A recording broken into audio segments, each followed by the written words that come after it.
สวัสดีค่ะพ่อแม่พี่น้องสวัสดีFCทุกท่านเนาะค่ะกลับมาพบมาพอกับเจตาพารวยคือเก่าค่ะในทางช่อง YouTube เนาะ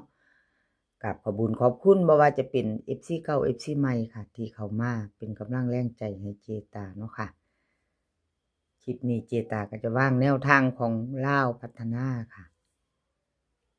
ลาวพัฒนามื้อแรงนี้ออกพี่น้องเป็นวันที่14เนาะนี่จะเป็นประวัติซ่องสุวรรณค่ะ ซองสุวรรณเพิ่นเข้าไปเด้อค่ะ51ตัวเน้นตัวเจาะ6513ตัวบน16ล่างเนาะค่ะ51ตัวเน้นตัวเจาะ FC ซองสุวรรณว่าจังใดค่ะดีใจนำเด้อค่ะดีใจนำผู้ใดตามซองสุวรรณเนาะดีใจด้วยค่ะ51เต็มๆตรงๆค่ะค่ะมีไผตามไผได้ไผโชคดีไผมานก็ดีใจนำ คันยังบ่ทันใดพี่น้องมาไปเบิ่งใหม่ไปต่อมื้อแรงถ้ายังบ่ทันตามเนาะค่ะยังบ่ทันใดเฮาก็มาตามต่อเนาะของสองสุวรรณประวัติให้เบิ่ง2งวดค่ะ10หลุดไปเก่าหลุดไปใหม่มาค่ะบ่เป็นหยังเนาะกราบขอบคุญขอบคุณช่องสุวรรณหลายๆค่ะที่ให้แนวทางมาวางทางช่องของเจตากราบขอบพระคุณเป็นอย่างสูงเนาะค่ะช่องสุวรรณต้นฉบับเพิ่นอยู่กับมาดามคำนวณค่ะกับขอบคุญขอบคุณมาดามคำนวณนำเนาะค่ะทั้ง2ท่านเนาะค่ะสองสุวรรณกับมาดามคำนวณเนาะค่ะเอาเฮามาไปต่อค่ะวิ่งรูด7กับ9ของช่องสุวรรณมื้อแรง7กับ9ค่ะ2ตัว4หาง7375 9395ค่ะเบิ้น7799 3ตัว3หาง793 795ค่ะ79779 2ตัว2หางค่ะเพิ่นเน้นเอาวิ่งรูดก่อน9 1ตัว9ตัวเดียวเด่น9รอง7ค่ะ9395เพิ่นเน้น3ตัวค่ะ3หางนี่เน้น2หางเน้นให้2หางเนาะ793 795ค่ะแคปหน้าจอค่ะใครจะไปต่อกับ2สุวรรณเนาะค่ะแคปหน้าจอแล้วไปต่อเลขมีที่มาค่ะไปต่อเป็นของเลขมีที่มา2ตัวมา1ตัวค่ะเลขมีที่มาพี่น้อง2ตัวมา1ตัว651เอา616คือบ่เขียนบัดนี้16ไม่เขียนให้เพิ่นเนาะขออภัยค่ะ16ล่าง16ล่างบนสายวิ่งสายลูดบนค่ะบนวิ่ง6เขาทั้งล่างทั้งบนเนาะค่ะเขาทั้งล่างทั้งบนตัววิ่งตัวลูด2งวดติดโอ้บ่แม่นเลขมีที่มาเนาะ2งวดติดพะนะเพิ่นเข้าไปเนาะค่ะให้เบิ่ง2งวดให้เบิ่ง2งวดให้เบิ่ง2งวดเพิ่นก็บ่ทันหลุดดอกเนาะพี่น้อง2ตัวมา1ตัวค่ะวิ่งหลุดยังมาอยู่ถือว่าบ่หลุดเลขมีที่มาค่ะ FC เป็นจังใดมาตามกันต่อไปใหม่ค่ะอันยังบ่มานเนาะไปใหม่มื้อแรงวันที่14ค่ะ2 ทุ่มครึ่งมาลุ้นกันต่อวิ่งลูดเลขมีที่มาเพิ่นให้มา8กับ0ค่ะ2ตัว4หาง8486 0406เบิ้ล88กับ00ค่ะ3ตัว3หาง804 806 880วิ่งรูดเพิ่นเด่น0ค่ะร่อง8เด่นตัวเดียวเนาะค่ะวิ่งรูดของเลขมีที่มา2ตัวค่ะเพิ่นเน้นให้04กับ06 3ตัวเน้นให้2หาง804 806แคปหน้าจอค่ะใครจะไปต่อกับเลขมีที่มาแคปหน้าจอค่ะแคปหน้าจอวัยรุ่นมือแรงเนาะกับขอบคุณเลขมีที่มาค่ะที่ให้แนวทางมาว่างทางช่องของเจตากับขอบคุณเป็นอย่างสูง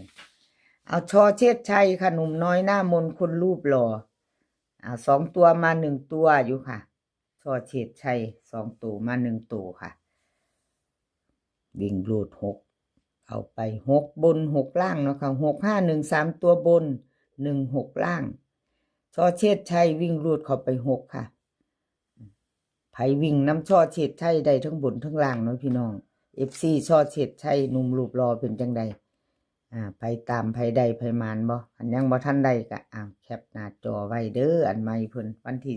14เตรียมแคปหน้าจอไปลุ้นกันมื้อแรงเนาะค่ะกับช่อเชษชัยหนุ่มน้อยหน้ามนต์คนรูปรอมาตามกันใหม่ไปต่อมื้อแรงกับเพิ่นลาวพัฒนาค่ะวิ่งรูดช่อเชษชัยให้มา0กับ2ค่ะ2ตัว4หาง0305 2325ค่ะเบิ้ล00กับ22 3ตัว3หางค่ะ023 025 002วิ่งรูดนี่เด่น2รอง0ค่ะ2ตัวเพิ่นเน้นให้23กับ25ค่ะ3ตัวเน้นหางเดียว023ใครจะไปต่อน้ำช่อเฉดชัยแคปหน้าจอค่ะแคปหน้าจอใครจะไปต่อแบบไว้2 ทุ่มครึ่งรุ่นกันไหมเนาะค่ะกับช่อเฉดชัยรุ่นกันไหมแคปหน้าจอแล้วไปต่อเป็นของใครขอบบุญขอบคุณช่อเฉดชัยค่ะที่ให้แนวทางมาว่างทางช่องเนาะมาว่างทางช่องครับขอบคุณหลายๆมาแล้วค่ะคนสวยรวยนำใจดารามาดามของเพิ่นเข้าไปทั้ง2ตัวเด้อค่ะจับมือกันมาพี่น้องเพิ่นบ่ได้กอดข้อกันมาดอกหันกอดข้อกันมาต้องยืนมานํกันเนาะนี่ต้องเป็นแบบนี้เนาะ แซวมาดามหยอกมาดามเด้อมาดามเด้อของเจ้าจับมือกันมาเด้อบ่แม่นกอดข้อเด้อถ้ากอดข้อต้องเป็นแบบนี้เนาะพี่น้อง2ตัวนี่3ตัว651เนาะค่ะบนวันที่12ที่ผ่านมา16ค่ะนี่กอดข้อกันมามาจังซี่นี่เพิ่นจับมือกันมาเด้ยืนห่างกันเด้นี่ แซวหยอกลิ้นเนาะพี่น้องพอได้หัวเนาะเป็นเพื่อนกันแต่พอได้หัวในจักหน่อยเพราะว่าเป็นตะเข่าเนาะพี่น้องเนาะ1เพิ่นบ่มาเพิ่นได้ทั้งบนทั้งล่างแหมอันวิ่งลูดเพิ่นนะมาดามคำนวณนี่เก่งอยู่ค่ะมาดามคำนวณก็เก่งจับมือกันมาหากับ6ยืนห่างกันเด้นี่กอดข้อกันมาเด้อค่ะ FC เอากราบขอบบุญขอบคุณมาดามคำนวณหลายๆค่ะที่ให้แนวทางมาว่างทางช่องเนาะกราบขอบพระคุณเป็นอย่างสูงคนสวยรวยน้ำใจ10หลุดไปไม่เป็นไรเนาะค่ะตามต่อไปใหม่กับดารามาดามคนสวยรวยน้ำใจเนาะค่ะช่องเพิ่นก็เติบโตใหญ่แล้วเนาะพี่น้องช่องเพิ่น FC ล้นหลามดีใจนำค่ะมาดามคำนวณเนาะเอามาไปต่อกับเพิ่นแคปหน้าจอเด้อค่ะพี่น้อง FC ของดารามาดามมาไปต่อไปใหม่ของเพิ่นวิ่งรูดค่ะวิ่งรูดของมาดามคำนวณมื้อแรงมี9กับ0ค่ะ9กับ0 2ตัว4หาง59 69 50 60เบิ้ลจะมี99กับ00ค่ะ3ตัว3หาง950 960 990ค่ะมาดามวิ่งรูดนี่เพิ่นเด่น0เด้อค่ะ FC วงกลมให้ตัวเดียวรอง9ค่ะ2ตัวเน้น2หาง50กับ60 3ตัวนี้เพิ่นเน้น2หางค่ะ950กับ960เอาแคปหน้าจอค่ะใครจะไปกับมาดามคำนวณดารามาดามเนาะค่ะคนสวยรวยน้ำใจแคปหน้าจอไปเราไปรุ่นใหม่เนาะค่ะให้โชคให้มานกับมาดามคำนวณผู้ใดแคปหน้าจอของเพิ่นใบรุ่นมือแรงเนาะค่ะชอบก็จัดขัดก็ผ่านเอาที่เฮาชอบเฮามักชอบของมาดามแคปหน้าจอของมาดามไว้ค่ะรุ่นมือแรง2 ทุ่มครึ่งเนาะเอาไปต่อค่ะไปต่อ